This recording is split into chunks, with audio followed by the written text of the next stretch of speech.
22.1 परिचय। इस अनुभाग में हम धार्मिक रूपांतरण के विषय पर गहराई से विचार करेंगे और इसके विभिन्न पहलुओं का पता लगाएंगे। आइए रूपांतरण शब्द से जुड़े विभिन्न अर्थों को समझकर शुरुआत करें।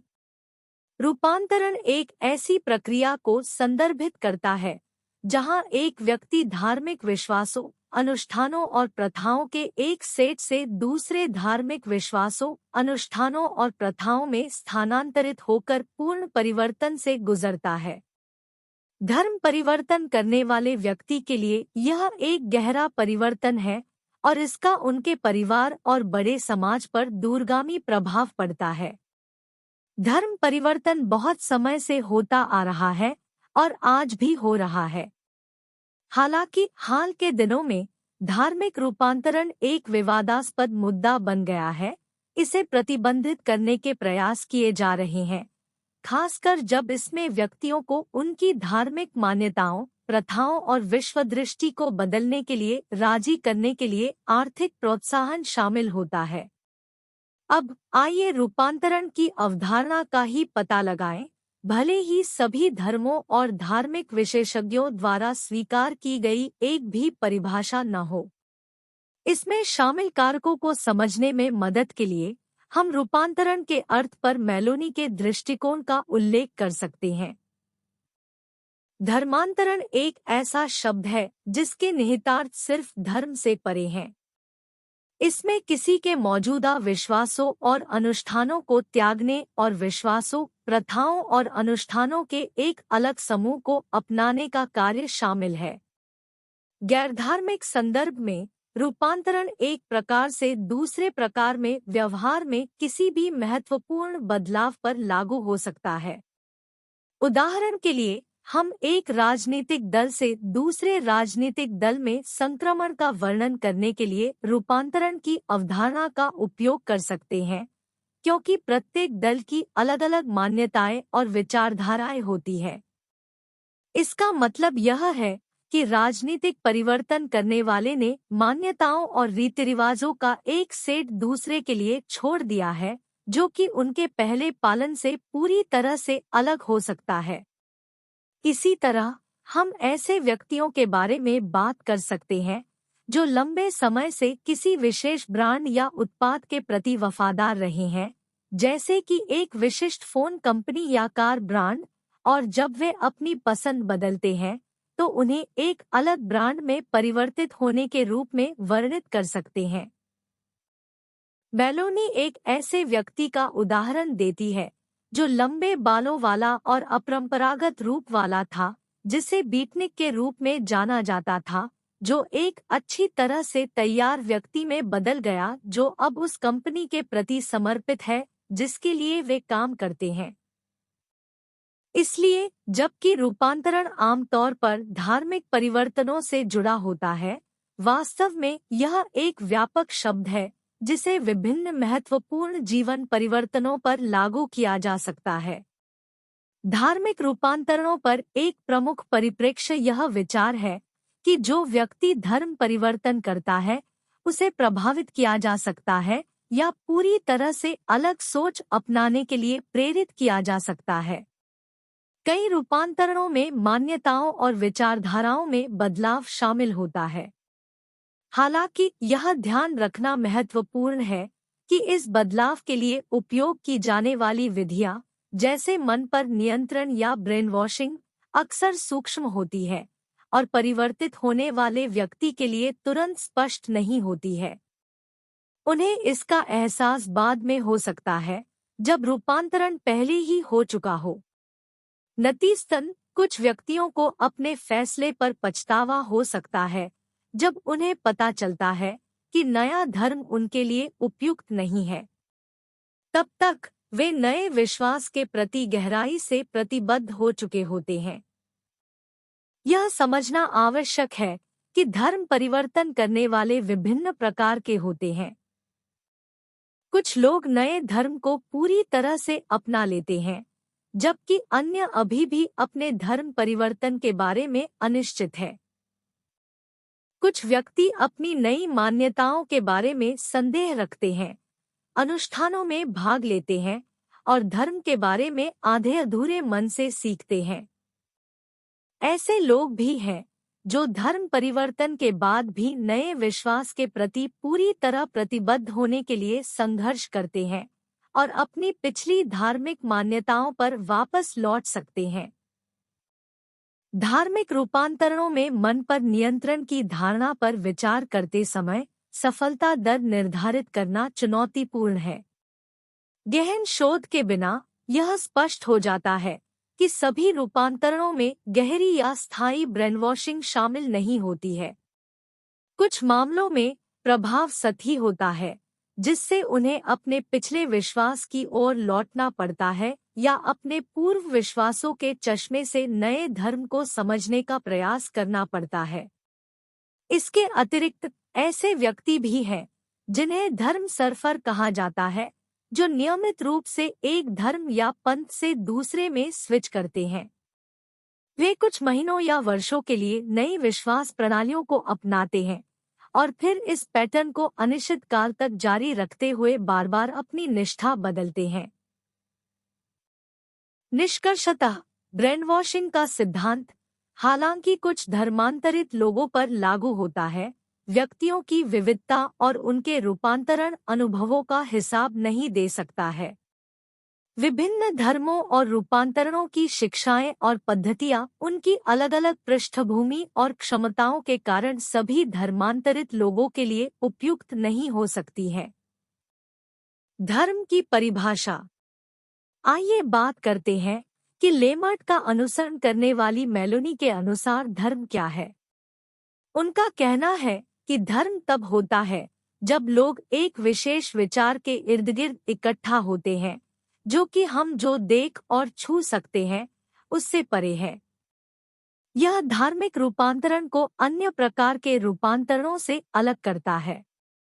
हालांकि मेलोनी का मानना है कि रूपांतरण की प्रक्रिया लगभग एक जैसी ही है, चाहे वह किसी पवित्र चीज जैसे धर्म के बारे में हो या नहीं। जब कोई व्यक्ति धर्म परिवर्तन करने के बारे में सोचता है, तो इसकी शुरुआत आमतौर पर उसके मन में कुछ सवालों के आने से होती है। मेलोनी कुछ चीजों के बारे में बात करती है जिनसे यह रूपांतरण प्रक्रिया शुरू होती है। क धार्मिक सोच की ओर मुड़कर जीवन की समस्याओं और त्रासदियों के उत्तर खोजने का प्रयास करना। ख दुखी और निराश महसूस करना और नियमित रोजमर्रा के समाधान मदद नहीं करते हैं। ग यह सोचना कि जिस धर्म का आप वर्तमान में पालन कर रहे हैं वह आपकी मदद करने के लिए पर्याप्त मजबूत नहीं है। मेलोनी का कहना है कि इस दृष्टिकोण वाले लोग अपनी असुरक्षाओं और व्यक्तिगत मुद्दों से निपटने के लिए अन्य तरीकों की तलाश शुरू कर देते हैं, अक्सर एक अलग धर्म या विश्वास प्रणाली की ओर रुख करके। सरल शब्दों में, वे अपनी समस्याओं के लिए आध्यात्मिक या उच्च शक्ति समाधान की तलाश में हैं। ये लोग रूपांतरण के विचार के प्रति बहुत खुले हैं, क्योंकि उनकी वर्तमान मान्यताओं ने उन्हें निराश कर दिया है और उन्हें वहां राहत नहीं मिल रही है। इसलिए वे उन लोगों के लिए एक लक्षित दर्शक वर्ग की तरह बन जाते हैं जो अपने धार्मिक समूह या पंथ के लिए सदस्यों की भर्ती करना चाहते हैं। मेलोनी एक दिलचस्प उदाहरण देती है कि यह भर्ती कैसे काम करती है। धार्मिक लोग और पंथ के सदस्य विशेष रूप से उन लोगों से संपर्क करते हैं जो पहले से ही असुरक्षित महसूस कर रहे हैं। यदि वे अपने धर्म या पंथ में परिवर्तित हो जाते हैं, तो वे उन्हें बेहतर जीवन या किसी प्रकार का स्वर्गीय इनाम देने का वादा करके उनकी परेशानियों से बाहर निकलने का रास्ता प्रदान करते हैं। असुरक्षा, भ्रम और मिलीजुली मान्यताएं कई लोगों को उस धर्म या पंथ से बाहर की ओर जाने के लिए प्रेरित कर सकती है जिसमें वे पैदा हुए हैं। यहीं पर रेम्बो का शोध काम आता है। उनका मानना है कि इसका अध्ययन करना महत्वपूर्ण है क्योंकि उनके निष्कर्ष बताते हैं कि रूपांतरण कभी-कभी काफी विनाशकारी हो सकता है। जबकि हम उन लोगों के समूह के बारे में बात कर रहे हैं जो संघर्ष कर रहे हैं और एक नए धर्म में उत्तर ढूंढ रहे हैं। ऐसे लोग भी हैं जो अपने जीवन में व्यक्तिगत संकटों से गुजर रहे हैं।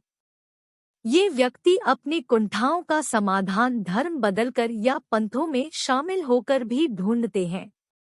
और याद रखें, कुछ लोग ऐसे भी होते हैं जो एक धर्म से दूसरे धर्म में बिना रुके बार बार जाते रहते हैं। इन लोगों को क्रोनिक कन्वर्टर्स कहा जा सकता है। 22.2 धार्मिक परिवर्तन के विभिन्न पहलू। इस खंड में हम देखते हैं कि जो व्यक्ति धर्म परिवर्तन से गुजरते हैं, वे अक्सर मानते हैं कि उन्होंने इतना गहरा ज्ञान प्राप्त कर लिया है कि इसे अंतिम सत्य कहा जा सकता है। सफल रूपांतरण से उनमें आत्मविश्वास की प्रबल भावना आती है, जिससे कभी-कभी अति आत्मविश्वास और त्वरित निर्णय लेने की क्षमता पैदा हो जाती है। दूसरी ओर, रेम्बो का मानना है कि रूपांतरण एक महत्वपूर्ण प्रक्रिया है जो परिवार और अन्य सामाजिक समूहों के लिए हानिकारक हो सकता है। ऐसा इसलिए है क्योंकि परिवार के अन्य सदस्यों और समूह के सहयोगियों के लिए यह समझना अक्सर चुनौतीपूर्ण होता है कि कोई व्यक्ति किसी भिन्न धर्म या पिछले 2 दशकों में उभरते कई पंथों में से किसी एक में क्यों परिवर्तित होगा। रेम्बो के अनुसार हम रूपांतरण को भटकाव के एक रूप के रूप में देख सकते हैं। उदाहरण के लिए, यदि धर्म ए का कोई व्यक्ति धर्म बी में बदलने का निर्णय लेता है, तो वे अपने नए अपनाए गए धर्म की मान्यताओं और अवधारणाओं को पूरी तरह से अपना लेते हैं। नई मान्यताओं को अपनाने की यह प्रक्रिया भटकाने वाली है, क्योंकि यह अनिवार्य रूप से व्यक्ति को नए चुने हुए विश्वास का समर्पित अनुयायी बनने के लिए तैयार और पुनः प्रोग्राम करती है। हालांकि हम पाते हैं कि यह पुनर्निर्माण, प्रोग्रामिंग और किसी के विचारों को नियंत्रित करने का प्रयास कई धर्मांतरित लोगों के लिए हमेशा सफल नहीं होता है। इसके बजाय वे वास्तव में किसी भी धर्म से संबंधित न होने के कारण बीच में फंसा हुआ महसूस करने लगते हैं। यह कदम वास्तव में न केवल व्यक्ति के परिवार को बल्कि उन विभिन्न समूहों को भी परेशान कर सकता है जिनका वे हिस्सा है। परिवार और समुदाय के लिए यह समझना कठिन है कि कोई ऐसा क्यों करेगा। इस प्रकार हमारा समाज 2 समूहों में विभाजित हो जाता है, कृषि समर्थक और कृषि विरोधी। पंथ समर्थक व्यक्ति के धर्म परिवर्तन के निर्णय का समर्थन करते हैं, जबकि पंथ विरोधी इसका कड़ा विरोध करते हैं। रेम्बो बताते हैं कि अधिकांश लोग अपने मूल धार्मिक समूह से जुड़े रहते हैं और धर्म परिवर्तन नहीं करते हैं। जो लोग धर्म परिवर्तन करते हैं, उनके जीवन में अक्सर गंभीर संघर्ष होते हैं।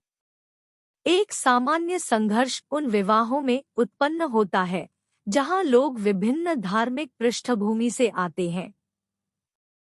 ऐसे मिश्रित विवाहों में चुनने के लिए एक अंतर्निहित विकल्प होता है और इससे धार्मिक संघर्ष को हल करने के तरीके के रूप में रूपांतरण हो सकता है। लेकिन इस तरह की प्रतिक्रिया को समाज में विचलन के रूप में देखा जाता है। समस्या यह है कि अधिकांश लोग यह नहीं समझ पाते कि कोई व्यक्ति दूसरे धर्म में क्यों जाना चाहेगा। यह उन लोगों के लिए हैरान करने वाला है जिनके साथ वे बातचीत करते हैं। कभी-कभी जब लोग किसी रूपांतरण को देखते हैं, तो वे व्यक्ति के परिवर्तन से चौंक जाते हैं। परिवर्तित व्यक्ति एक अलग व्यक्तित्व धारण कर लेता है और ऐसे मामलों में जहां धर्मांतरण रूपांतरण का हिस्सा है, वे नए समूह की अजीब मान्यताओं पर विश्वास नहीं कर सकते हैं। यह झटका वास्तव में धर्म परिवर्तन करने वालों को अपने नए धर्म के साथ बने रहने के लिए और अधिक दृढ़ बनाता है। परिवार और समाज धर्मांतरित लोगों की हर गतिविधि पर बारीकी से नजर रखते हैं, इस उम्मीद में कि उन्हें उनके पुराने धर्म और समूह में वापस खींच लिया जाएगा। धर्मांतरण करने वाले पंथ विशेष रूप से अपनी शिक्षाओं को फैलाने के लिए उत्सुक हैं और अक्सर नए सदस्यों की भर्ती में धर्मांतरित लोगों को शामिल करते हैं। धर्मांतरित लोगों के पहनावे, उनके केश, पहनावे और यहाँ तक कि उनकी बातचीत का तरीका ही उन्हें उनके समुदाय में अलग दिखाता है। दूसरी ओर पंथविरोधियों का दावा है कि धर्म परिवर्तन करने वालों का ब्रेन वॉश किया गया है और उनके दिमाग को हानिकारक तरीके से बदल दिया गया है। वे धर्मांतरित लोगों को परिवार, समुदाय और समग्र रूप से समाज के लिए खतरे के रूप में देखते हैं। स्वाभाविक रूप से वे यह कदम उठाने वाले और व्यापक धार्मिक समुदाय का हिस्सा बनने वाले किसी भी व्यक्ति का विरोध करते हैं। बॉक्स 22.1 रूपांतरण पर प्रतिक्रियाएं। जैसा कि पता चला है, रूपांतरण एक जटिल मामला है। लोग धर्म परिवर्तन करने वाले व्यक्ति से क्या अपेक्षा करते हैं, यह उस समूह पर निर्भर करता है जिसके साथ वे काम कर रहे हैं। कुछ मामलों में लोगों का अनुमान है कि परिवर्तन उनके सोचने के तरीके, मूल रूप से उनके विचारों और समझ के बारे में होगा। वे वास्तव में व्यवहार में महत्वपूर्ण बदलाव की उम्मीद नहीं करते हैं।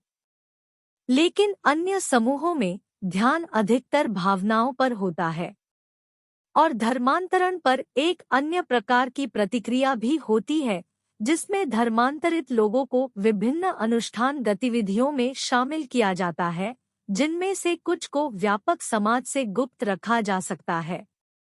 रूपांतरण पर प्रतिक्रियाएं।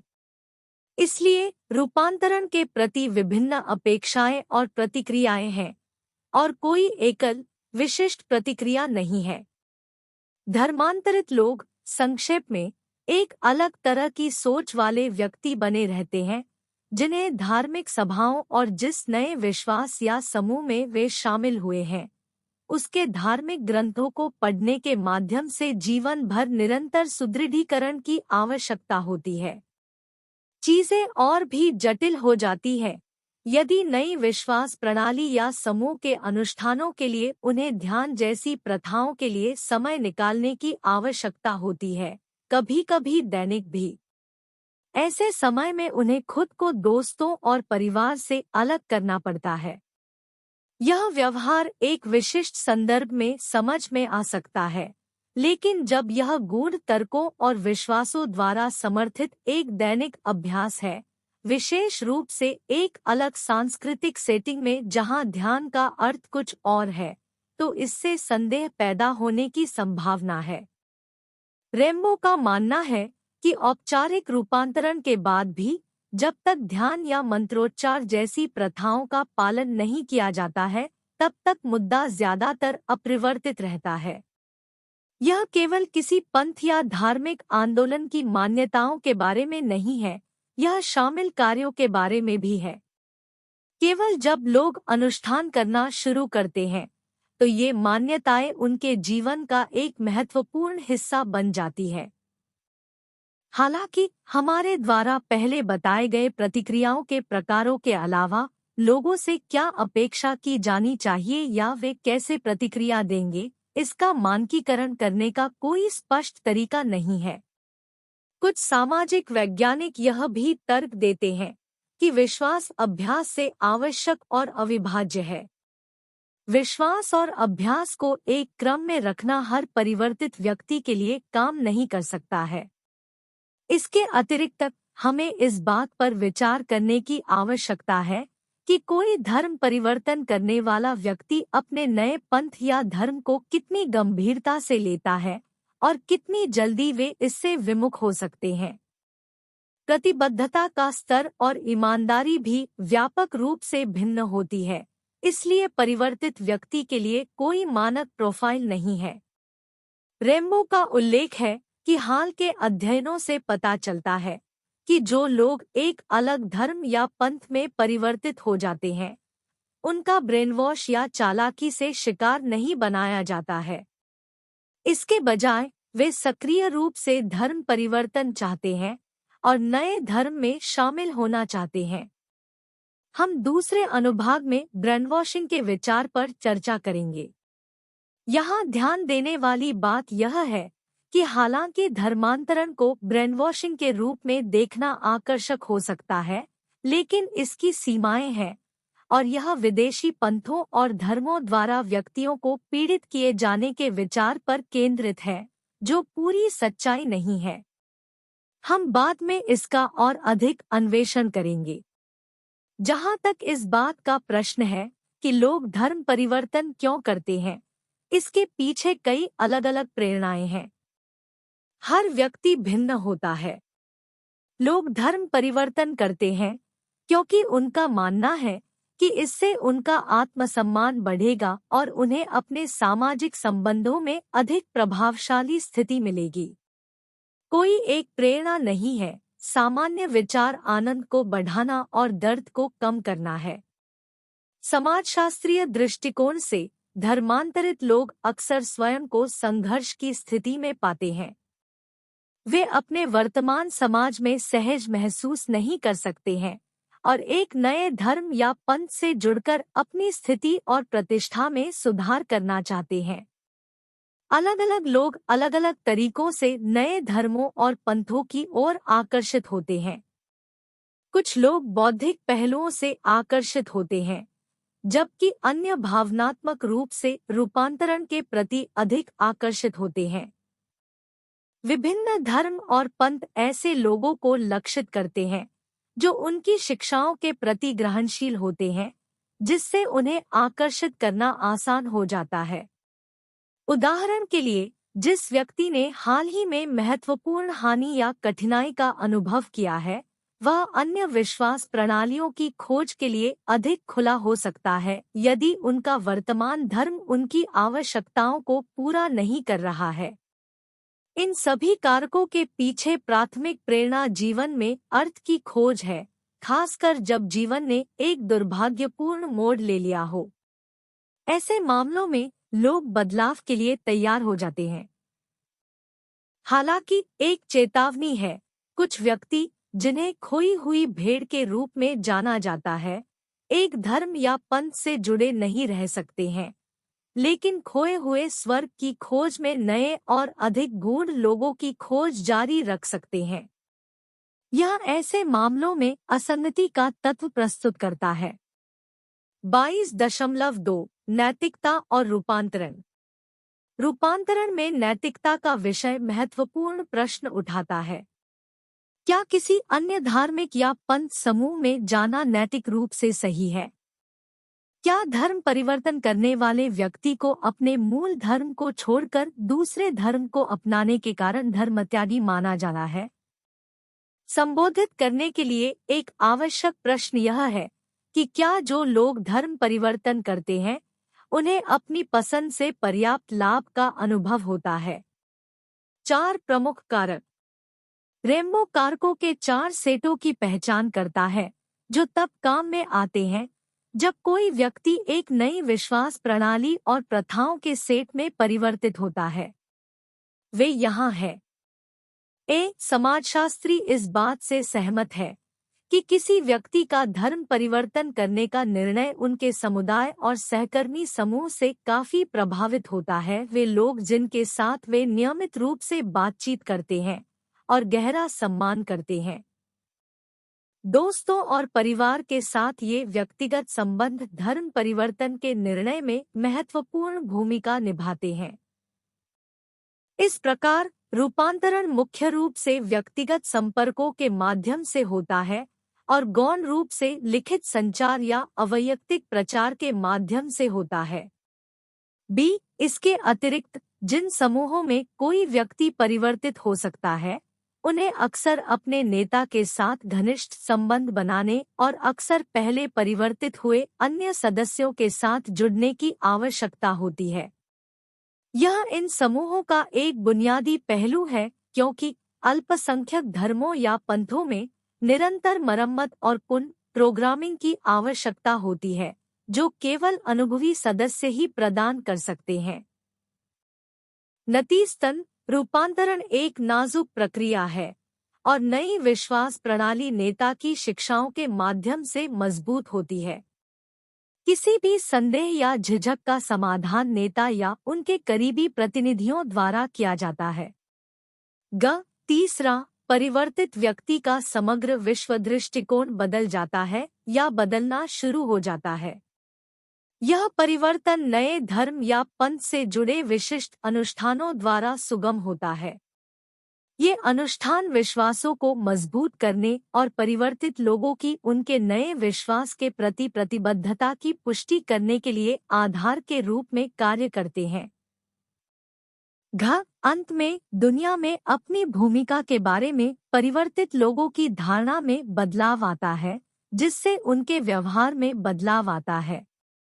कुछ धर्मांतरित लोग अपने नए विश्वास के प्रति अत्यधिक भावुक हो सकते हैं, अपना पूरा समय संगठन के लिए समर्पित करना, धन दान करना और बहुत कुछ करना चाहते हैं। उनकी भागीदारी और समर्पण भिन्न हो सकते हैं। चिंतन और क्रिया 22.1। अपने कुछ पड़ोसियों से बातचीत करें और पता करें कि वे धर्मांतरण के समर्थक या विरोधी क्यों हैं। अपने निष्कर्षों को कागज पर उतारें। शीर्षक: मेरे पड़ोस में धार्मिक रूपांतरण पर परिप्रेक्ष्य को समझना।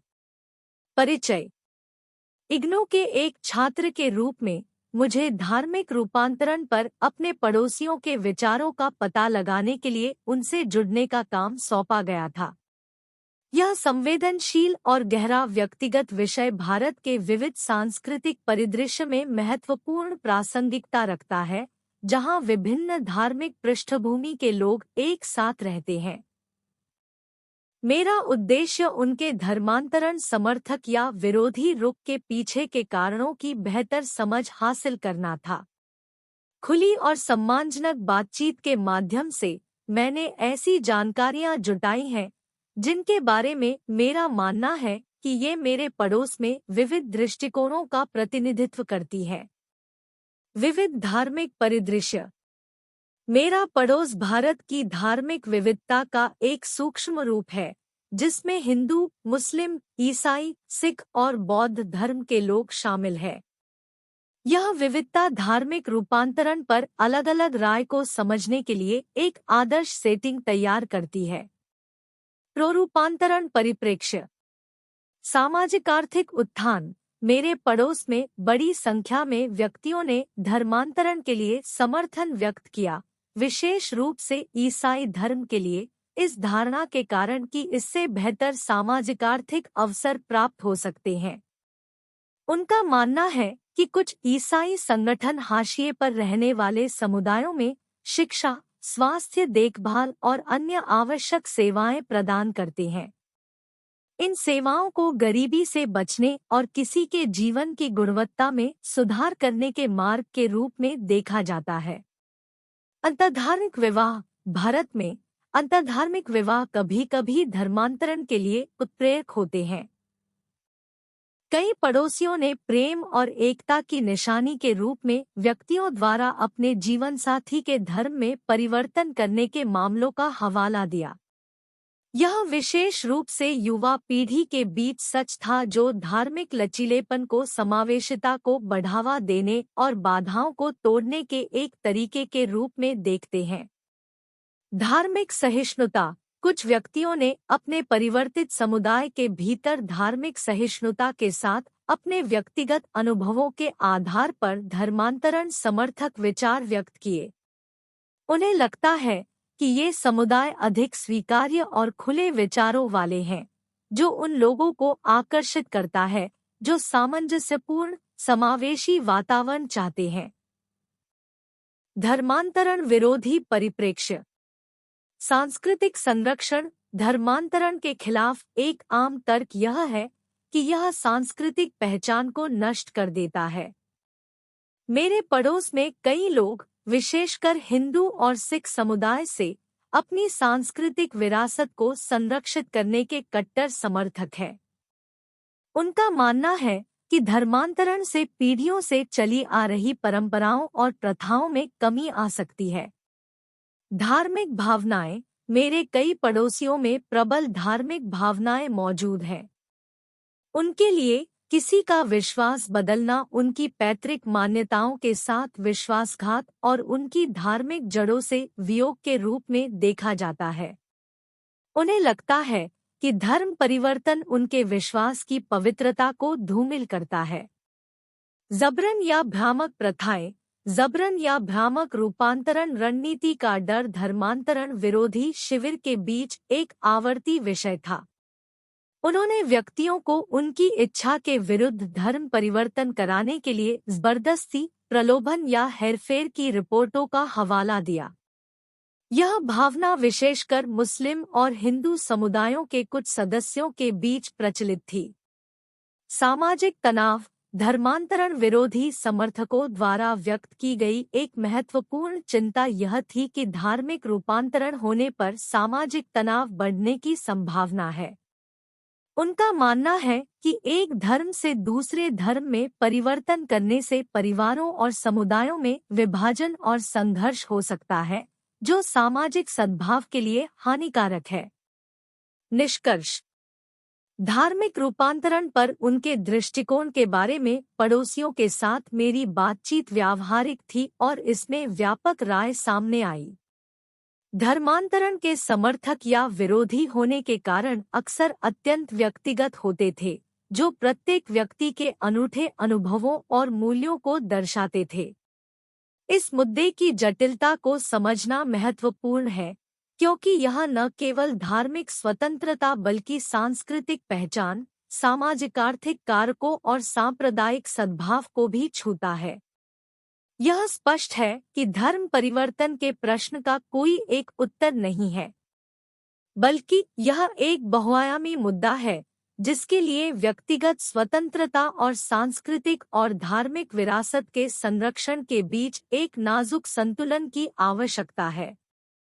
भारत जैसे विविधतापूर्ण और बहुलवादी समाज में धार्मिक रूपांतरण पर अलग-अलग विचार रखने वाले व्यक्तियों के बीच सम्मानजनक संवाद को बढ़ावा देना और आपसी समझ को प्रोत्साहित करना आवश्यक है।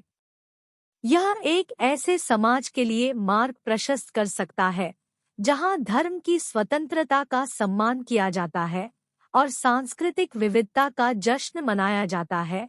साथ ही यह सुनिश्चित किया जाता है कि किसी को भी अपना विश्वास बदलने के लिए मजबूर या हेरफेर नहीं किया जाता है।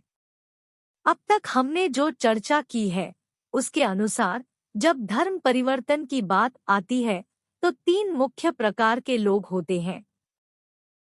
वे लोग जो धर्म परिवर्तन के लिए खुले हैं। इस समूह में कई लोग विभिन्न कारणों से धर्म परिवर्तन करते हैं, जैसे अपने वर्तमान धर्म से नाखुश होना और एक अलग विश्वास प्रणाली की खोज करना जो उनके लिए बेहतर हो। वे नए विचारों के प्रति ग्रहणशील होते हैं और अन्य धर्मों या पंथों के प्रयासों से प्रभावित हो सकते हैं। वे लोग जो धर्म परिवर्तन पर तटस्थ रुख रखते हैं। वे अपने मूल धर्म में गहराई से जुड़े हुए हैं और किसी अन्य धर्म में जाने की कोई आवश्यकता नहीं समझते हैं।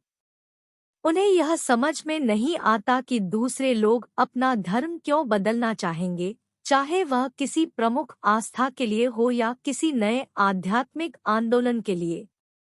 वे न तो धर्म परिवर्तन के प्रबल पक्ष में हैं और न ही विरोध में। वे अपना धर्म चुनने की दूसरों की स्वतंत्रता का सम्मान करते हैं, लेकिन इस मामले में शामिल नहीं होना चाहते। जो लोग धर्मांतरण का पुरजोर विरोध करते हैं और इसे कंडीशनिंग की एक प्रक्रिया के रूप में देखते हैं जिसे धर्मांतरित किया जाता है, उन्हें अपनाना और आत्मसात करना होगा। ये व्यक्ति अपने जन्म के धर्म से भिन्न धर्मों या पंथों में धर्मांतरण का आलोचनात्मक मूल्यांकन और निंदा करते हैं। यह स्पष्ट है कि धर्मांतरण एक जटिल और पेचीदा प्रक्रिया है जो पारिवारिक और सामुदायिक जीवन को बाधित कर सकती है। अब आइए धर्म और रूपांतरण में शामिल कुछ गतिशीलता का पता लगाएं। 22.3 धर्म और रूपांतरण सरलीकृत। आइए धर्मांतरण और धर्मांतरण शब्दों को समझने से शुरुआत करें। ये शब्द हमें धार्मिक रूपांतरण की अवधारणा को बेहतर ढंग से समझने में मदद करते हैं। धर्मांतरित वह व्यक्ति होता है जो किसी अन्य धर्म या पंथ के प्रति निष्ठा की प्रतिज्ञा करते हुए उसकी मान्यताओं और रीति रिवाजों को अपनाता है। दूसरी ओर धर्मांतरण करने वाला वह व्यक्ति होता है जो किसी नए धर्म की विचारधारा और रीति रिवाजों को पूरी तरह से अपनाता है। अब आइए जानें कि विभिन्न धर्म धार्मिक रूपांतरण के विचार को किस प्रकार अपनाते हैं। सबसे पहले आइए यहूदी धर्म में परिवर्तित होने की प्रक्रिया को देखें। यहूदी धर्म में रूपांतरण के लिए दिशानिर्देश, जिन्हें ग्योर के नाम से जाना जाता है, इस बात पर जोर देते हैं कि यह हृदय का एक ईमानदार परिवर्तन होना चाहिए, न कि पैसे या राजनीति से प्रेरित। रूपांतरण व्यक्तिगत लाभ की अपेक्षा के बिना नए धर्म में वास्तविक विश्वास से उत्पन्न होना चाहिए। यहूदी धर्म में परिवर्तित होने वाला व्यक्ति खतने की रस्म से गुजरता है, 613 आज्ञाओं और धार्मिक कानूनों का पालन करने के लिए प्रतिबद्ध होता है और अपनी पिछली मान्यताओं और अनुष्ठानों को त्याग देता है। वे मिकवा नामक पानी के एक कुंड में विसर्जन की रस्म भी निभाते हैं। धर्मांतरित लोग एक नया यहूदी नाम अपनाते हैं जो उनके पिछले धर्म से नाता तोड़ने का प्रतीक है और उन्हें कुलपिता इब्राहिम के बेटे या बेटी के रूप में नए परिवार का हिस्सा माना जाता है। रूपांतरण प्रक्रियाओं में अंतर। अब आइए रूपांतरण प्रक्रिया पर यहूदी और ईसाई दृष्टिकोण की तुलना करें। यहूदी धर्म सिर्फ एक धर्म नहीं बल्कि पूरी संस्कृति को समाहित करता है। हिब्रू बाइबल रूपांतरण के प्रति उदार है। धर्मांतरित लोगों को नई यहूदी जीवन शैली अपनाने और अजनबी होने की भावनाओं पर काबू पाने में मदद करने पर विशेष ध्यान देती है। हालांकि यह ध्यान रखना महत्वपूर्ण है कि यहूदी धर्म ने 300 ईस्वी के आसपास सक्रिय रूप से धर्मांतरण को प्रोत्साहित करना बंद कर दिया था। रूढ़िवादी और रूढ़िवादी यहूदी धर्म में जो लोग धर्म परिवर्तन करते हैं, उनसे यहूदी धर्म की कठोर मांगों का पालन करने की अपेक्षा की जाती है। उदाहरण के लिए, तनाच या हिब्रू बाइबल यहूदी लोगों के इतिहास और ईश्वर के प्रति उनकी प्रतिबद्धता का पता लगाती है। इस बात पर प्रकाश डालती है कि यहूदी धर्म सिर्फ एक धर्म से कहीं अधिक है। इसमें यहूदी सभ्यता के सभी पहलू शामिल है। ईसाई धर्म सभी के लिए होने का दावा करता है, जो यहूदी धर्म के साथ मतभेद पैदा कर सकता है। ईसाइयों का मानना है कि उनका विश्वास इब्राहिम और इज़राइल के माध्यम से सभी राष्ट्रों को आशीर्वाद देने के ईश्वर के वादे को पूरा करता है। यह विश्वास विभिन्न निहितार्थों और प्रश्नों को जन्म देता है। यहूदी धर्म में धर्म परिवर्तन करने वाले को धर्म और यहूदी समुदाय द्वारा अपनाया जाता है। ईसाई धर्म में रूपांतरण एक नए विश्वास को अपनाने पर आधारित है। हालांकि कुछ सामान्य आधार है, क्योंकि दोनों आस्थाओं में विश्वास और सामाजिक भागीदारी शामिल है। ईसाई धर्म में धर्मांतरित लोग ईसाई सभाओं में भाग लेते हैं, जैसे यहूदियों के विश्वास में एक सामाजिक घटक होता है, और वे समय समय पर सभा स्थलों में जाते हैं।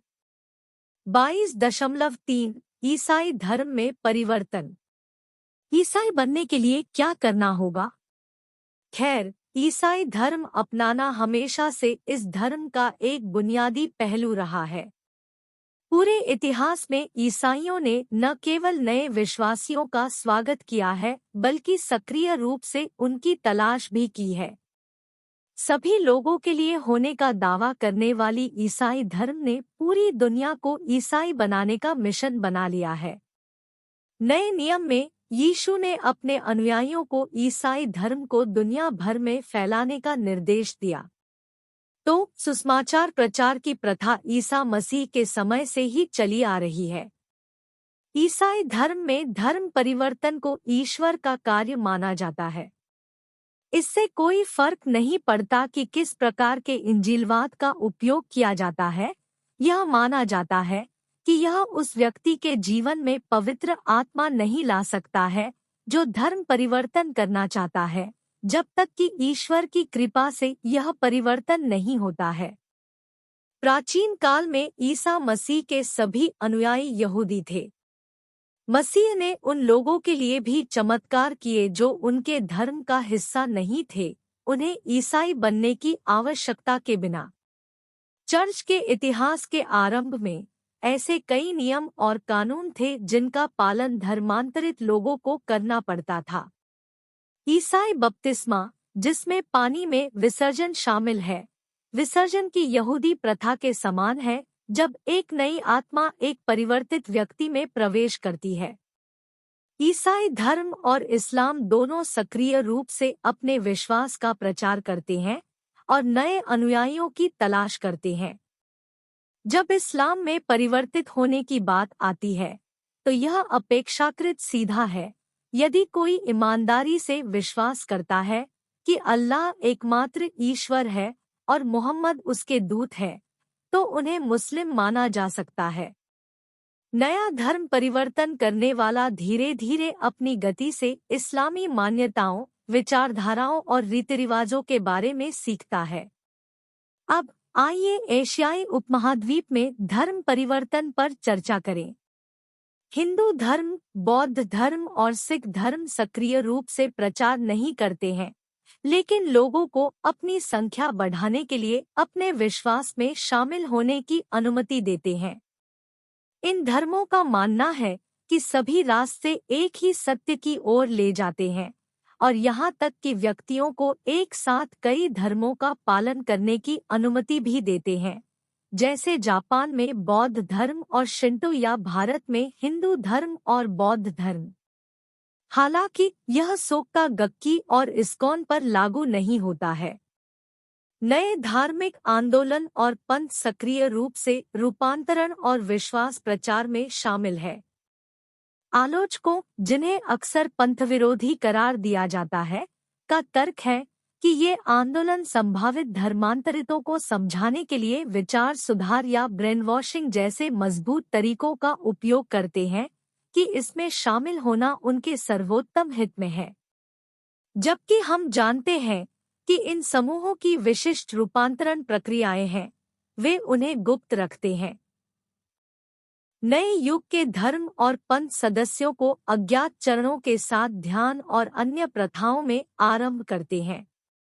इन समूहों में रूपांतरण तब संभव हो जाता है जब व्यक्ति अपनी विचारधारा और मान्यताओं को पूरी तरह से आत्मसात कर लेते हैं। शोध से संकेत मिलता है कि ये पंथ उन क्षेत्रों में अधिक सक्रिय हो जाते हैं जहां मुख्यधारा की धार्मिक भागीदारी कमजोर है, जिससे बड़ी संख्या में धर्मांतरित लोग आकर्षित होते हैं, खासकर संयुक्त राज्य अमेरिका में यहूदी पृष्ठभूमि से।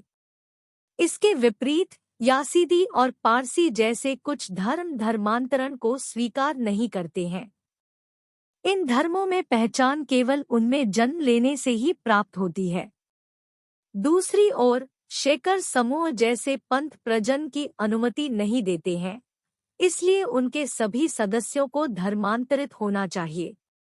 इन अधिकारों पर विचार करते हुए यह स्पष्ट है कि नए युग के धार्मिक आंदोलन यहाँ बने रहेंगे और मजबूत होते जा रहे हैं।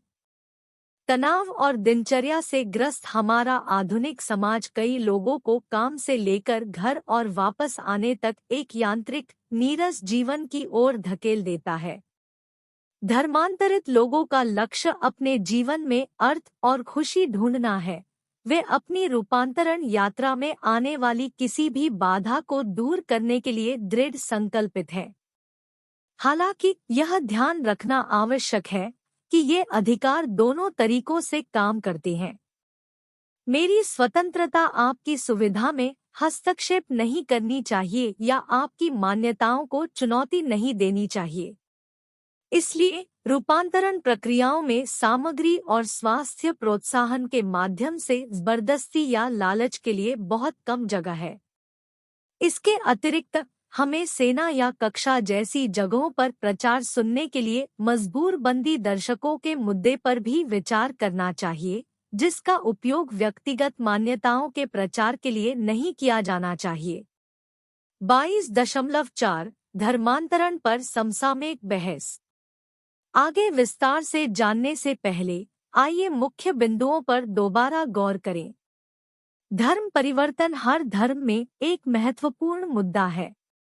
कुछ धर्म दूसरों को परिवर्तित करने पर जोर देते हैं, इसे अपने अनुयायियों के लिए एक कर्तव्य बनाते हैं, जबकि कुछ नए आंदोलन शेकर्स की तरह खुद को बनाए रखने के लिए रूपांतरण पर भरोसा करते हैं, जो प्रजनन पर रोक लगाते हैं। हालांकि रूपांतरण की प्रकृति अलग अलग होती है, यह एक व्यक्तिगत पसंद हो सकती है और कुछ व्यक्ति कई धर्मों का पालन करते हैं। धर्मांतरण एक विवादास्पद मुद्दा बना हुआ है, जैसा कि हम अगले भाग में उन रिपोर्टों के साथ देखेंगे जो दर्शाती है कि यह दुनिया भर में धार्मिक बहसों में एक केंद्रीय विषय है। हिंदू धर्म में धर्मांतरण को अलग तरह से समझा जाता है। यह कर्म की अवधारणा से जुड़ा है, जो सुझाव देता है कि जो लोग धर्म परिवर्तन करते हैं उनमें पिछले जन्मों से ऐसा करने की प्रवृत्ति होती है। कोई व्यक्ति मुख्यधारा का हिंदू हो सकता है और साथ ही किसी पंथ में विश्वास करते हुए उसकी शिक्षाओं का अभ्यास भी कर सकता है। आगामी अनुभागों में आप देखेंगे कि किसी पंथ का सदस्य होना अपमानजनक नहीं माना जाता है। कुछ पंथों ने विश्व स्तर पर हिंदू धर्म का एक रूप भी फैलाया। इसलिए धर्मांतरण पर हिंदू और ईसाई दृष्टिकोण के बीच पर्याप्त अंतर है। हिंदू धर्म में व्यक्ति इस धर्म में पैदा होते हैं और कोई परिवर्तित हिंदू नहीं होता है। हालांकि भारत में बड़े पैमाने पर बौद्ध धर्म में धर्म परिवर्तन के मामले सामने आए हैं, विशेषकर दलितों के बीच, जिसके बाद मुख्यधारा के धर्म में फिर से धर्म परिवर्तन हुआ। कई नए धार्मिक आंदोलन मुख्यधारा के धर्म के लिए खतरा पैदा नहीं करते हैं, इसके बजाय वे इसे सुदृढ़ करते हैं। हिंदुओं के लिए एक नया धार्मिक आंदोलन चुनना जरूरी नहीं कि कर्म, धर्म और अर्थ में उनकी मूल मान्यताओं के साथ टकराव हो। ये पंथ इन अवधारणाओं की पुनर्व्याख्या करते हैं, विश्वासियों को धर्म के गूढ़ पहलुओं की ओर मार्गदर्शन करते हैं जो तुरंत स्पष्ट नहीं हो सकते हैं। कोई यह तर्क दे सकता है कि ये भारतीय पंथ मुख्यधारा के धर्म और उसके ग्रंथों की विभिन्न व्याख्याएं हैं। इसके अलावा भगवद गीता और वेदों जैसे ग्रंथों को किसी विशिष्ट पंथ के साथ जोड़ना चुनौतीपूर्ण है, भले ही कुछ लोग उन पर अपने और अपने अनुयायियों के लिए दावा करने का प्रयास करें। 22.4 धार्मिक परिवर्तन पर आधुनिक चर्चा।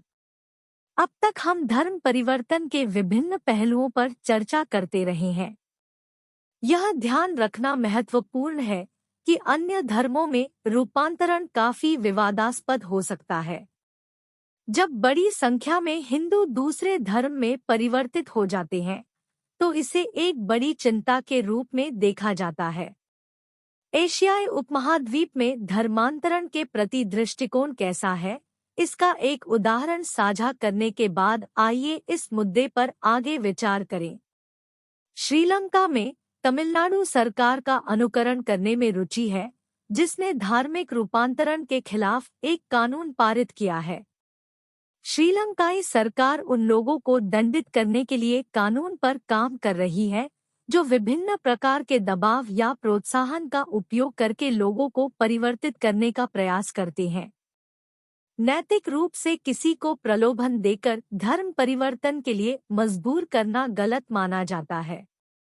भारत में धर्म परिवर्तन भी एक विवादास्पद मुद्दा है। सतही तौर पर कोई यह तर्क दे सकता है कि अपना धर्म बदलना एक मौलिक अधिकार है। कुछ लोगों का यह भी तर्क है कि भारत में गरीबों या दलितों के लिए दूसरे धर्म में परिवर्तित होना ही एकमात्र समाधान है, जिससे वे भारतीय समाज की मुख्यधारा का हिस्सा बन सकेंगे। हालांकि यह तर्क विवादास्पद है और इसका कोई ठोस सबूत नहीं है कि धर्मांतरण ही दलितों की समस्याओं का समाधान है। धर्मांतरण विरोधी कानून। दूसरी ओर, जहां धर्मांतरण विरोधी कानूनों पर जोर दिया जा रहा है, वहीं कई धार्मिक नेताओं ने ऐसे किसी भी कानून के खिलाफ आवाज उठाई है। ईसाई, हिंदू और मुस्लिम धार्मिक नेताओं ने सार्वजनिक रूप से कहा है कि यह मानवाधिकार का मामला है। उन्होंने भारत के राष्ट्रपति को एक ज्ञापन प्रस्तुत किया, जिसमें कहा गया कि धर्मांतरण विरोधी कानून भारत के धर्मनिरपेक्ष संविधान द्वारा गारंटीकृत आस्था की स्वतंत्रता के सिद्धांत का खंडन करते हैं और मानवाधिकारों पर संयुक्त राष्ट्र घोषणा के भी विपरीत है। श्रीलंका पर लौटने पर यह स्पष्ट है कि देश धर्मांतरण विरोधी कानून बनाने को लेकर गंभीर है। जवाब में बेकेट फंड जैसी अंतर्राष्ट्रीय फंडिंग एजेंसियों ने चिंता व्यक्त की है। उन्होंने धमकी दी कि यदि ऐसा कोई कानून पारित हुआ तो सुनामी आपदा से संबंधित सहायता बंद कर दी जाएगी। यह समझ में आता है क्योंकि प्रस्तावित विधेयक लोगों को पहले से ही अपनाए गए धर्म से अलग धर्म में परिवर्तित करने का प्रयास करने वाले किसी भी व्यक्ति के लिए 7 साल तक की कैद का प्रावधान करने का सुझाव देता है। बेकेट फंड अधिकारियों का तर्क है कि इस तरह के कानून विश्वासाधारित सहायता और राहत को ठीक उस समय खतरे में डाल देंगे जब इसकी सबसे ज्यादा जरूरत होगी। श्रीलंका के मामले में देश का संविधान किसी धर्म के प्रचार प्रसार के मौलिक अधिकार की गारंटी नहीं देता है, और यदि ऐसी गतिविधियों को प्रतिबंधित किया गया तो ईसाई धर्म में रूपांतरण बौद्ध धर्म को महत्वपूर्ण रूप से प्रभावित कर सकता है, जो श्रीलंका में प्रमुख धर्म है। 22.5 धर्म परिवर्तन पर रोक। भारत में भी हिंदू धर्म को लेकर ऐसी ही चिंताएं रही हैं। राजस्थान में राज्य सरकार धर्म परिवर्तन पर रोक लगाने पर जोर दे रही है। यह रुख कोटा में एक ईसाई मिशन की सभा के बाद स्पष्ट हो गया, जो राज्य की राजधानी जयपुर से 155 मील दूर स्थित है। विदेशी प्रतिनिधियों को सूचित किया गया कि उनके वीजा उन्हें इस बैठक में भाग लेने की अनुमति नहीं देते हैं। हालांकि ईसाई मिशन ने दावा किया कि उनके कुछ सदस्यों पर शारीरिक हमला किया गया था। हिंदू कार्यकर्ताओं ने आरोप लगाया कि इस सम्मेलन का इस्तेमाल लोगों को दूसरे धर्म में परिवर्तित करने की आड़ में किया जा रहा है। उन्होंने प्रतिनिधियों को उनके गंतव्य तक पहुंचने से रोकने के लिए कोटा जाने वाले मार्ग पर अवरोध खड़े कर दिए। यह बताया गया कि 60 से अधिक विदेशियों ने उचित वीजा परमिट के बिना कोटा सम्मेलन में भाग लिया। एक दिन बाद हिंदू कार्यकर्ताओं को तितर-बितर होना पड़ा जब उन्होंने लोगों को उस स्थान पर प्रवेश करने से रोकने का प्रयास किया जहां सम्मेलन होने वाला था। उनकी मुख्य चिंता गरीब और अशिक्षित व्यक्तियों को धर्म परिवर्तन से रोकना था। यह उदाहरण धार्मिक रूपांतरण की अत्यधिक संवेदनशील प्रकृति पर प्रकाश डालता है, क्योंकि इसमें व्यक्ति एक धर्म छोड़कर दूसरे धर्म में शामिल हो जाते हैं। परमेश्वरन जैसे कुछ लेखकों ने भारत के संदर्भ में धर्मांतरण के बारे में नैतिक प्रश्न उठाए हैं। उन्हें डर है कि ईसाई मिशनरियां हिंदुओं को निशाना बना रही हैं, खासकर उन लोगों को जो अशिक्षित और आर्थिक रूप से वंचित हैं, और उन्हें ईसाई धर्म में परिवर्तित होने के लिए मनाने के लिए धन और नौकरी के अवसरों सहित प्रोत्साहन की पेशकश कर रहे हैं। यह जानकारी कोई रहस्य नहीं है, क्योंकि ईसाई मिशनरियों ने पहले ही भारतीय उपमहाद्वीप के लिए अपनी धर्मांतरण योजनाओं की रूपरेखा तैयार कर ली है। परमेश्वरन बताते हैं कि यह रूपांतरण घोषणा पत्र ईसाई चर्चों के लिए एक मौलिक नीति है। इन चर्चों का एक साझा लक्ष्य है पूर्व में ईसाई धर्म का प्रचार प्रसार करना, साथ ही पूरी दुनिया को ईसाई बनाने का एजेंडा भी। भारत में आदिवासी। कई लोग कभी कभी दावा करते हैं कि भारत में अधिकांश आदिवासी लोग न तो हिंदू हैं और न ही ईसाई। उनका तर्क है कि इन आदिवासियों को अपना धर्म चुनने की आज़ादी होनी चाहिए। हालांकि लोगों को आर्थिक अवसरों और नौकरी की संभावनाओं से लुभाकर अपना धर्म बदलने की प्रथा बहस का विषय है। यह ध्यान रखना महत्वपूर्ण है कि यह धारणा विवादित है कि अधिकांश आदिवासी समुदाय हिंदू नहीं है। ऐसा इसलिए है क्योंकि कई आदिवासी हिंदू धार्मिक परंपरा से हिंदू देवी देवताओं की पूजा करते रहे हैं। भारत के पूर्वोत्तर भाग में मिशनरियों ने जनजातीय आबादी पर विशेष ध्यान दिया है।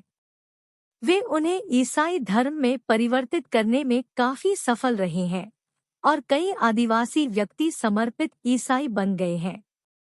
उल्लेखनीय बात यह है कि ये आदिवासी ईसाई स्वयं भी मिशनरी बन गए हैं और सक्रिय रूप से दूसरों को अपने नए विश्वास में परिवर्तित करने के लिए काम कर रहे हैं। अब आइए अपना ध्यान अपनी चर्चा के अंतिम भाग पर केंद्रित करें, जहां हम नए युग के पंथों के संबंध में ब्रेनवॉशिंग की अवधारणा का पता लगाएंगे। ये पंथ हिंदू धर्म से निकटता से जुड़े हुए हैं, लेकिन ध्यान जैसी प्रथाओं पर अधिक जोर देते हैं। हालांकि वे अनुयायियों और धर्मांतरण की तलाश करते हैं, समाज पर उनका प्रभाव शांतिपूर्ण होता है और बड़े समुदाय पर सकारात्मक प्रभाव भी डाल सकता है। 22.5 रूपांतरण और नए युग के पंथ। नए युग के पंथों के संदर्भ में दो मुख्य दृष्टिकोण हैं। एक इन पंथों का समर्थन करता है और दूसरा उनका विरोध करता है। इस खंड में हम पंथों के विरुद्ध प्रमुख सिद्धांतों में से एक पर ध्यान केंद्रित करेंगे, जिसे ब्रेनवॉशिंग थीसिस के रूप में जाना जाता है। इस सिद्धांत के अनुसार पंथ और उनके सदस्य एक ऐसी प्रक्रिया में संलग्न होते हैं जहां वे संवेदनशील व्यक्तियों को प्रेरक विचारों से परिचित कराते हैं, अंततः उन्हें धर्म परिवर्तन करने और पंथ में सक्रिय रूप से भाग लेने के लिए प्रेरित करते हैं। सीधे शब्दों में कहें तो आरोप यह है कि पंथ अपने सदस्यों के दिमाग में हेरफेर करते हैं, अनिवार्य रूप से उनके विचारों को नियंत्रित करते हैं। यह दावा किया जाता है कि अधिकांश धर्मांतरित लोगों को पंथ के परिप्रेक्ष्य को अपनाने के लिए मजबूर किया जाता है, जो उन्हें पंथ के नेताओं के प्रति पूरी तरह से आज्ञाकारी बनाता है। संक्षेप में, किसी पंथ में शामिल होना एक स्वैच्छिक निर्णय नहीं है और पंथ के सदस्यों को अनुनय और प्रचार से प्रेरित व्यवहार और दृष्टिकोण में बदलाव से गुजरना पड़ता है। ये धर्मांतरित लोग स्वतंत्र रूप से कार्य करने और पंथ की मान्यताओं के आधार पर एक नई पहचान लेने की क्षमता में कमी का अनुभव करते हैं। इसके अलावा वे पंथ के नेतृत्व और उसके अन्य सदस्यों पर निर्भर हो जाते हैं। कुछ समाजशास्त्रियों का तर्क है कि यह प्रक्रिया हानिकारक है। उनका दावा है कि रूपांतरण के मनोआध्यात्मिक पहलुओं के कारण पंथ के सदस्य मानसिक रूप से कमजोर हो सकते हैं, जिससे उनके लिए ध्यान केंद्रित करना या स्वतंत्र जीवन निर्णय लेना मुश्किल हो जाता है। उपदेश के तरीके इतने प्रभावी हैं कि नए अनुयायी अपने नए समूह के प्रति अटूट समर्पण प्रदर्शित करते हैं। क्रिया और चिंतन 22.2। ऐसे कुछ लोगों से बात करें जिन्होंने अपना धर्म बदल लिया है और नोट करें कि उन्होंने धर्म परिवर्तन क्यों किया। इग्नू इंदिरा गांधी राष्ट्रीय मुक्त विश्वविद्यालय में एक छात्र के रूप में मैंने एक्शन एंड रिफ्लेक्शन 22.2 का कार्य शुरू किया, जिसके लिए मुझे उन व्यक्तियों के साथ बातचीत में शामिल होना पड़ा जिन्होंने एक अलग धर्म अपना लिया था। इस कार्य का उद्देश्य धार्मिक रूपांतरण के पीछे के जटिल और गहरे व्यक्तिगत कारणों पर प्रकाश डालना, उन विविध प्रेरणाओं को पकड़ना था जो लोगों को अपने जीवन में इतना गहरा बदलाव लाने के लिए प्रेरित करती है। धार्मिक रूपांतरण एक बहुआयामी घटना है जो व्यक्तिगत अनुभवों, सामाजिक और सांस्कृतिक संदर्भों और आध्यात्मिक खोज सहित असंख्य कारकों से प्रभावित होती है।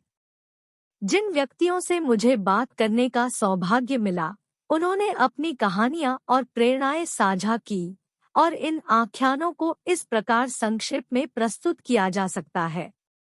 एक आध्यात्मिक खोज और जुड़ाव। कई लोगों के लिए अपने आध्यात्मिक संबंध को तलाशने और गहरा करने की इच्छा ने धर्म परिवर्तन के उनके निर्णय में महत्वपूर्ण भूमिका निभाई।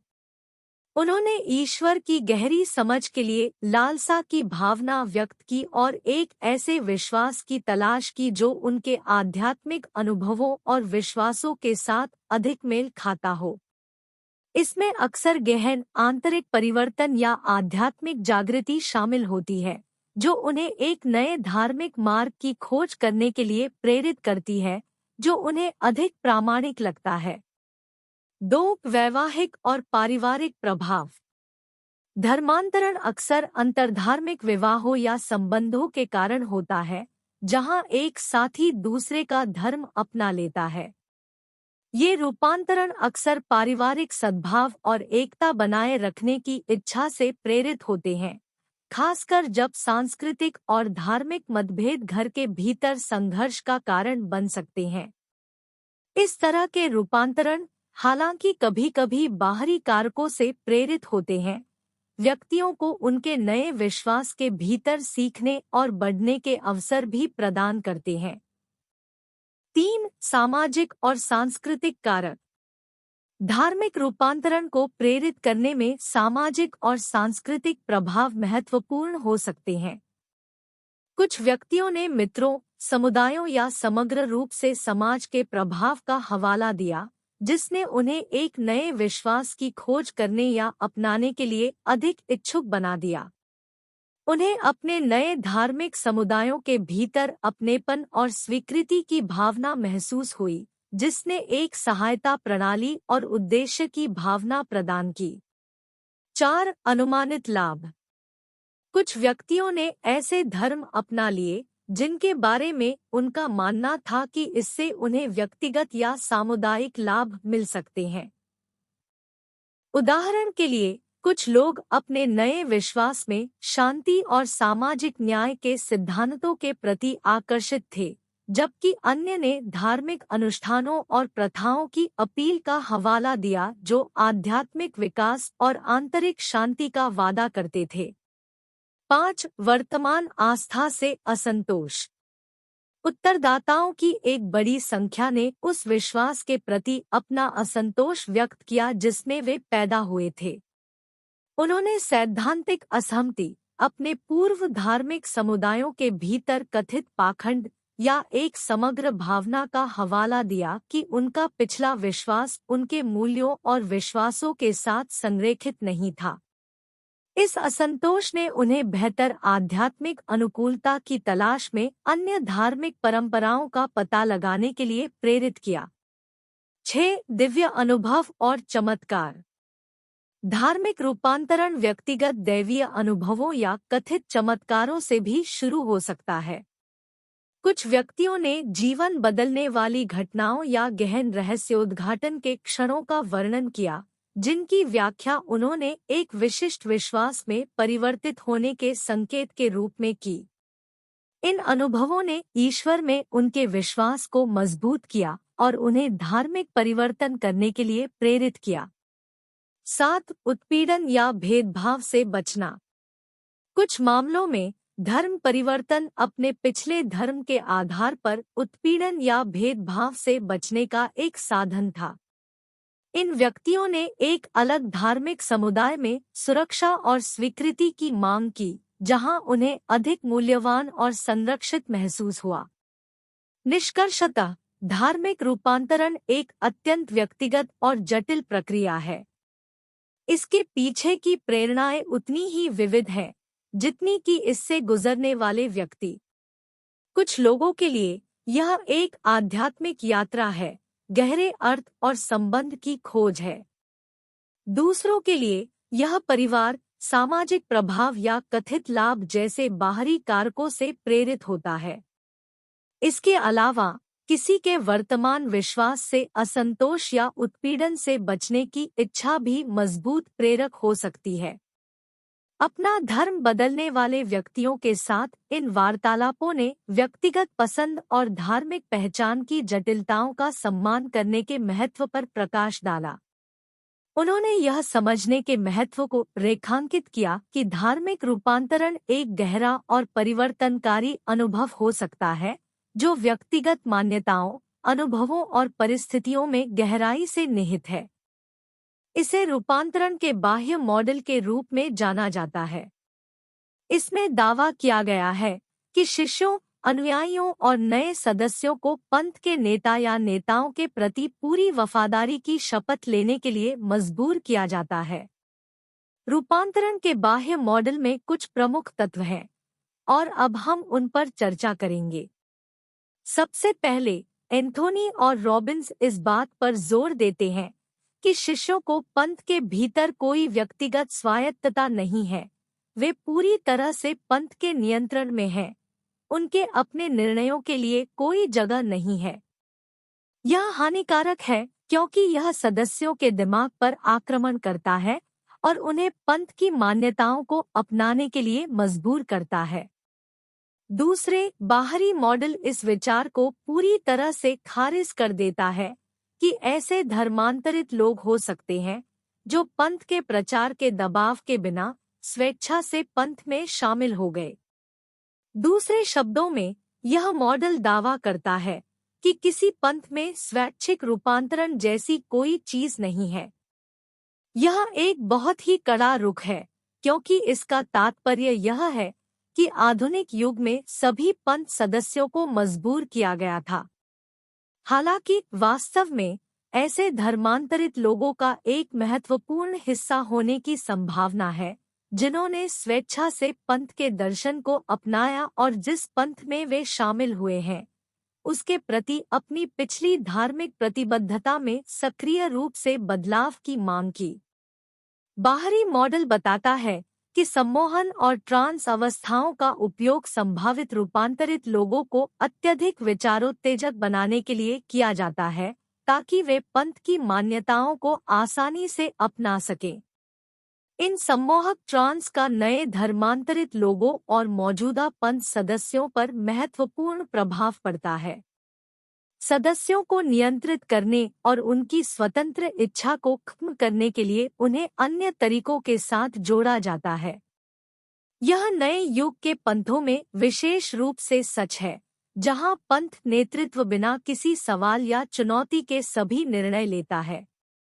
पंथ नेता, जिसे अक्सर एक राजा या कुलपिता के रूप में देखा जाता है, सदस्यों की देखभाल करता है और उनकी समस्याओं के समाधान में उनका मार्गदर्शन करता है। यह पंथ की अवधारणा का हिस्सा है कि शिक्षक या गुरु को एक प्रबुद्ध व्यक्ति माना जाता है, जिसकी अलौकिक तक सीधी पहुंच होती है, जो मोक्ष का एकमात्र मार्ग है। किसी व्यक्ति को ईश्वरत्व या निर्वाण के मार्ग के रूप में रखने का यह विचार संदिग्ध है, लेकिन उनकी मान्यताओं के लिए मौलिक है। इसलिए धर्म परिवर्तन करने वाले व्यक्ति की पहली प्रतिबद्धता पंथ शिक्षक को अपने जीवन में सबसे प्रभावशाली व्यक्ति के रूप में देखना है। भक्त के जीवन में कोई भी इतना ऊंचा दर्जा नहीं रखता, यहाँ तक कि भगवान से भी आगे नहीं, क्योंकि उनका मानना है कि शिक्षक सीधे परमात्मा के संपर्क में है। इस केंद्रीय मान्यता के कारण विवाह और परिवार टूटे हैं, क्योंकि धर्मांतरित लोगों का संपूर्ण सामाजिक जीवन गुरु के इर्दगिर्द घूमता है। मॉडल बताता है कि जब कोई किसी गुरु या आध्यात्मिक शिक्षक से गहराई से प्रभावित हो जाता है, तो उसकी गंभीर रूप से सोचने की क्षमता गड़बड़ा जाती है। गुरु अनुयायी के जीवन में सबसे महत्वपूर्ण व्यक्ति बन जाता है और उनके सोचने का सामान्य तरीका बदल जाता है। भले ही गुरु आमतौर पर दूर रहते हैं और केवल व्याख्यान के दौरान ही दिखाई देते हैं, पंथ के सदस्यों को यह विश्वास दिलाया जाता है कि गुरु उनके आध्यात्मिक प्रश्नों और शंकाओं का उत्तर देने के लिए उपलब्ध है। जैसे जैसे समय बीतता है, पंथ के सदस्यों को एहसास होता है कि वे अनिवार्य रूप से समूह की प्रचार मशीन का एक हिस्सा मात्र हैं। उनसे पंथ में और अधिक लोगों को भर्ती करने की अपेक्षा की जाती है। गुरु दूर है और समूह के बाहरी छोर पर मौजूद लोगों के नाम शायद ही जानता हो। सम्मान और वफादारी दिखाने के लिए पंथ के सदस्य गुरु के पैर छूने जैसे अजीब रीति रिवाजों में शामिल हो सकते हैं। जो लोग इसके आदी नहीं हैं, उनके लिए यह विचित्र लगता है। सोचने के इस विकृत तरीके से पता चलता है कि इन पंथ के सदस्यों ने स्वतंत्र और तार्किक रूप से सोचने की क्षमता खो दी है। उनका मानना है कि वे जो कुछ भी करते हैं वह गुरु की कृपा द्वारा निर्देशित होता है और उनका पूरा उद्देश्य अपना जीवन गुरु या नेता को समर्पित करना है।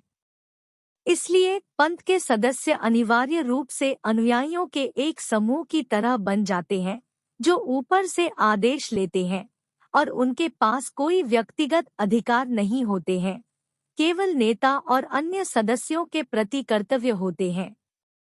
इस प्रकार की शिक्षा सदस्यों के मन में गलत धारणाएं भी भर देती है। वे सोचने लगते हैं कि वे ईश्वर के चुने हुए लोग हैं और उनके समूह के बाहर के लोगों के विपरीत उन्हें शीघ्र मुक्ति की गारंटी है। यह उपदेश एक बार की घटना नहीं है, यह तब भी जारी रहता है जब सदस्य एक दूसरे के साथ बातचीत करते हैं, सभाओं में भाग लेते हैं या शिक्षाओं पर चर्चा करते हैं। संक्षेप में, किसी पंथ में शामिल होने का अर्थ है इन मान्यताओं के प्रति आजीवन प्रतिबद्धता, रूपांतरण के समय से लेकर समूह के साथ किसी के जुड़ाव के अंत तक। बॉक्स 22.6 में हमें पता चलता है कि जब कोई व्यक्ति किसी पंथ का हिस्सा बन जाता है तो उसकी पहचान महत्वपूर्ण रूप से बदल जाती है। उनका मूल सच्चा स्व जो पहले था उससे दूर हो जाता है। यह पंथ दर्शन की एक गंभीर आलोचना है, क्योंकि यह अनिवार्य रूप से किसी व्यक्ति की पहचान को मिटा देता है और उन्हें एक नया व्यक्तित्व अपनाने के लिए मजबूर करता है जो जरूरी नहीं कि उनके परिवार या कार्यस्थल के साथ संरेखित हो। पहचान में इस परिवर्तन के कई परिणाम होते हैं। इसके कारण कई शादियां टूट गईं और कुछ मामलों में पंथों से जुड़ी हिंसा भी हुई। उपदेश और ब्रेनवॉशिंग की प्रक्रिया सदस्य के मूल व्यक्तित्व को नुकसान पहुंचाती है, जिसका लक्ष्य एक नया पंथ केंद्रित आत्म बनाना है जो मुख्य रूप से पंथ के नेतृत्व और संगठन की प्रशंसा के इर्द-गिर्द घूमता है। मूल स्व जो परिवार, दोस्तों और रिश्तेदारों को महत्व देता है, इस प्रक्रिया में दरकिनार हो जाता है। कुछ उदाहरणों में जो व्यक्ति इस नई पंथाधारित पहचान को अपनाने के लिए संघर्ष करते हैं, वे मानसिक स्वास्थ्य संबंधी समस्याओं का अनुभव कर सकते हैं या किसी अन्य पंथ में शामिल हो सकते हैं, जहां उनका मानना है कि वे बेहतर तरीके से फिट हो सकते हैं।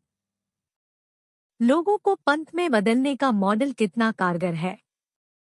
क्या कोई व्यक्ति जो किसी पंथ में शामिल होता है पूरी तरह से अपनी पहचान खो देता है, या क्या उसे पंथ के अनुयायी के रूप में अपनी असली पहचान का पता चलता है?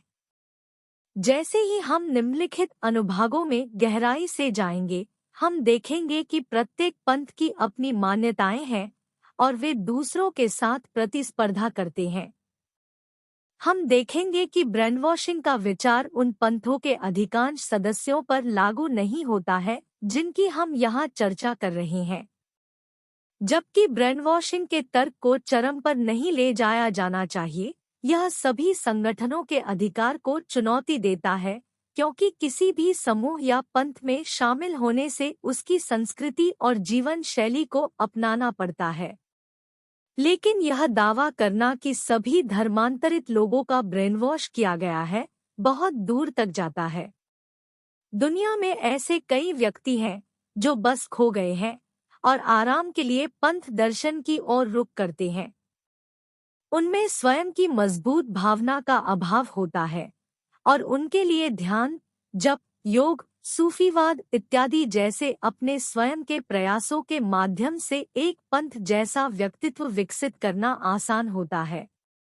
यदि प्रामाणिक आत्मा जैसी कोई चीज है तो यह आसानी से किसी पंथ की विचारधारा से प्रभावित नहीं होगी। अधिकांश लोग, विशेष रूप से युवा, अपने वास्तविक स्वरूप की खोज करना चाहते हैं। यही कारण है कि वे सांस्कृतिक क्षेत्रों की खोज करते हैं। हर कोई सफल नहीं होता, लेकिन कुछ लोग इन पंथों की सहायता प्रणालियों में एकीकृत हो जाते हैं। इसके अतिरिक्त किसी पंथ का हिस्सा होने से उन्हें एक ऐसा व्यक्ति मिलता है जिसे वे पिता या माता तुल्य मान सकते हैं।